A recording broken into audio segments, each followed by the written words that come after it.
이런 부분들입니다.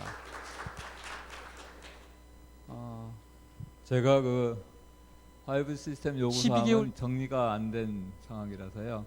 지금 말씀드린 그냥 희망사항을 전달하는 거다 이렇게 보시면 되겠습니다. 부분적으로는 아마 일부 회사에서 내놓은 의견들이 정리가 됐고요. 일부는 제 희망사항이 좀 섞여 있습니다. 말씀드릴 내용은 이동통신 기술의 진화 관점에서 5G의 포지셔닝을 조금 말씀드리겠고요. 요구사항은 탑다운 요구사항도 있는데요. 상당 부분은 바텀업 요구사항이 섞여 있습니다. 그래서 무선 용량을 증대하는 기술로 저희가 이게 이볼루션 관점에서 해볼 일도 있는데요. 레볼루션 관점에서 저희가 한번 시도해 볼 만한 그런 기술들이 있을 것 같습니다. 그걸 좀 정리해서 말씀드리겠습니다.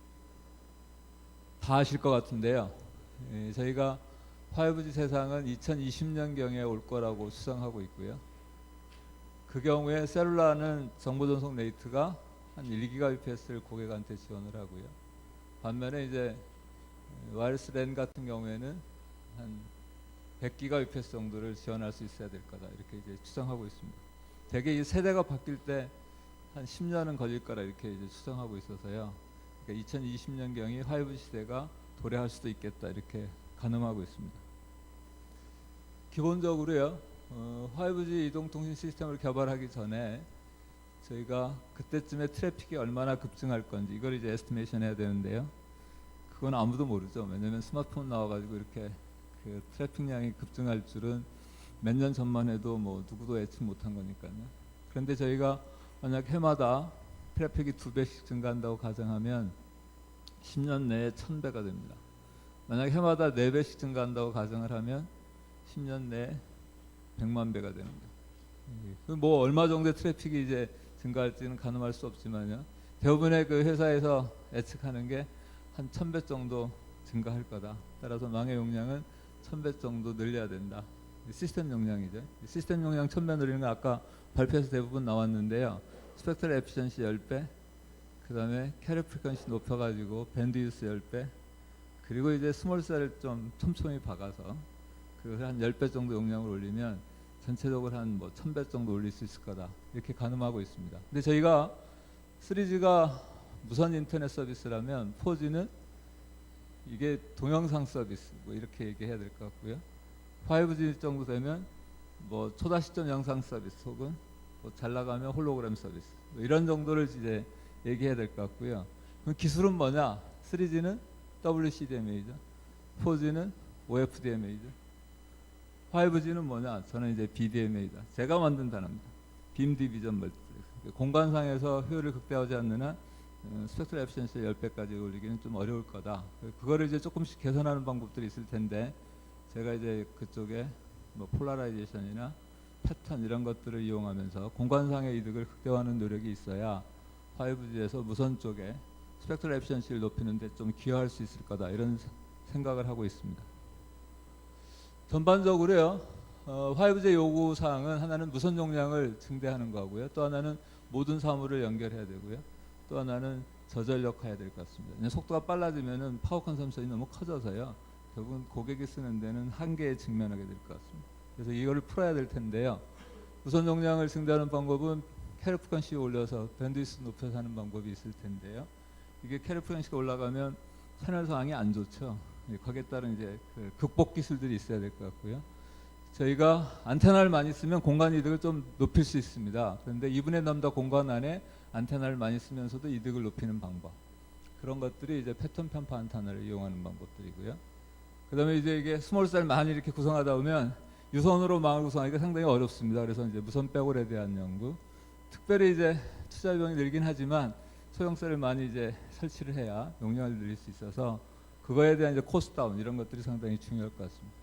또 다른 측면에서는요, 5G는 뭐 많은 분들이 얘기하지만 IoT 기반의 WT가 보편화될 거다. 이래서 사물진흥통신이 어떤 형태로든지 선을 보일 것 같습니다. 이런 것들에 대한 이제 고민도 해야 되고요. 이걸 이볼루션 관점에서 볼 수도 있지만 완전히 레볼루션 관점에서 볼 수 있습니다. 다음에 앞으로 아마 이동형 기기국이 꼭 차량뿐만이 아니고요, 가정기기나 뭐 경우에 따라 스마트폰이 스몰셀 역할을 할 수 있는 그런 상황으로 바뀔 것 같습니다.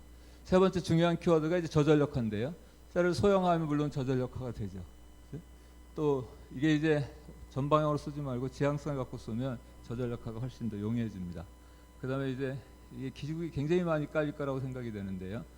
단말도 기지국을 하는 시대가 될 것 같습니다. 그러니까 내가 단말을 그 전원 공급 장치에 꽂아 놓으면 그러면 이제 기지국 역할을 할 가능성이 높다고 보는데요.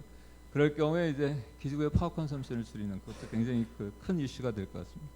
나머지는 좀 빨리 넘어가겠습니다. 밀리미터 웨이브나 테라헤르츠 써가지고요. 결국은 캐리 프리퀀시 높이는 거니까 밴드위스 쉽게 높일 거고요. 캐리 프리퀀시가 높아지면 빔 만들기가 좀 쉽습니다. 멀티플 안테나를 집어넣기가 좀 쉽고요. 대신에 채널 상황은 굉장히 나쁘죠. 최근에 한 28GHz 대역을 셀룰라에 쓸 수 있느냐 없느냐 이게 논란의 대상인데 이제 만약에 채널 상황에 혹시나 쓸 수 있으면 좋은 솔루션이 될 수도 있습니다. 그건 이제 채널 측정을 아직까지 제대로 안 해서요. 모델이 안 나와 있어서 그거에 대한 이제 컨펌을 못 하고 있는 상황이긴 하지만 채널 측정이 제대로 되고 또 채널의 일부 애곡 현상을 잘 이렇게 보상해서 해결할 수 있다면 솔루션으로 사용할 수 있을 것 같습니다. 그다음에 이제 저희가 소형 셀로 가면서 무선 백업을 이용해서 유연한 망을 구축하는 게 필요합니다.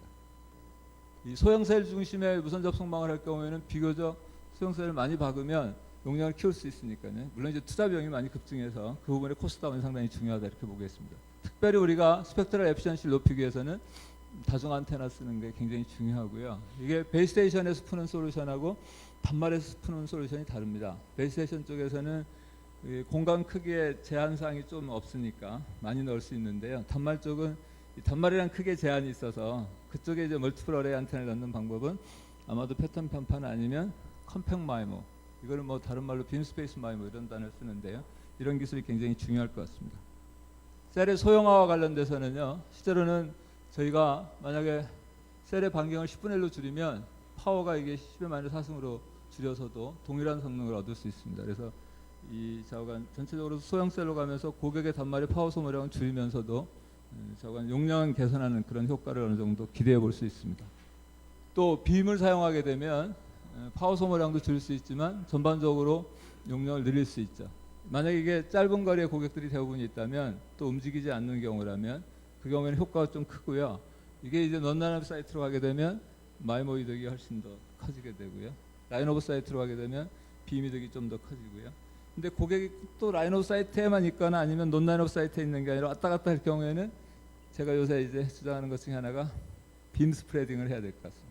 이게 이제 기본적으로는 공간상에서 스프레딩을 해서 빔을 사용했을 때의 결함을 어느 정도 보상해야 실질적으로 셀룰라 이동통신 시스템에서 사용이 가능할 것 같습니다.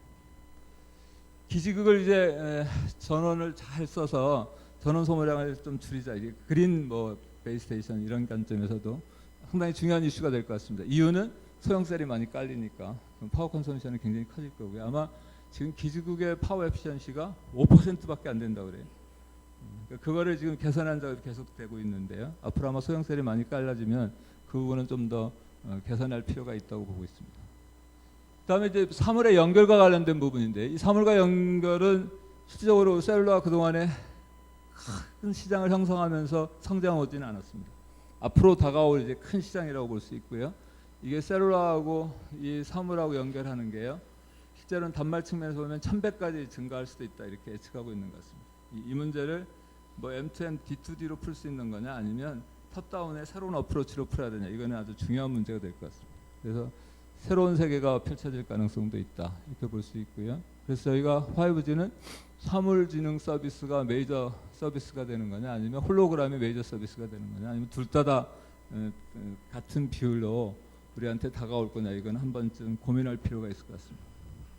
이동형 기지국이라는 건 꼭 차량만을 얘기하는 건 아니고요. 휴대폰도 기지국이 될 수 있고 가전기기도 기지국이 될 수 있고 그래서 이게 애독사항에서 기지국이 되면서 백본은 무선으로 연결이 되는 경우에 따라서 유선이 있으면 유선이 도움이 되겠습니다. 그래서 값싸게 망을 형성하면서 전체적으로 소형 셀의 개수를 극대화하는 그런 철학이고요. 저는 이게 만약에 10년 뒤에 트래픽이 사물지능 서비스까지 보편화되고 동영상이 왔다 갔다 하는 상황이 되고 그래서 100만 배 증가한다면 1년에 4배씩 증가하면 100만 배거든요. 그랬을 때 소형 셀은 사업자가 일일이 깔기는 굉장히 어려울 거고요.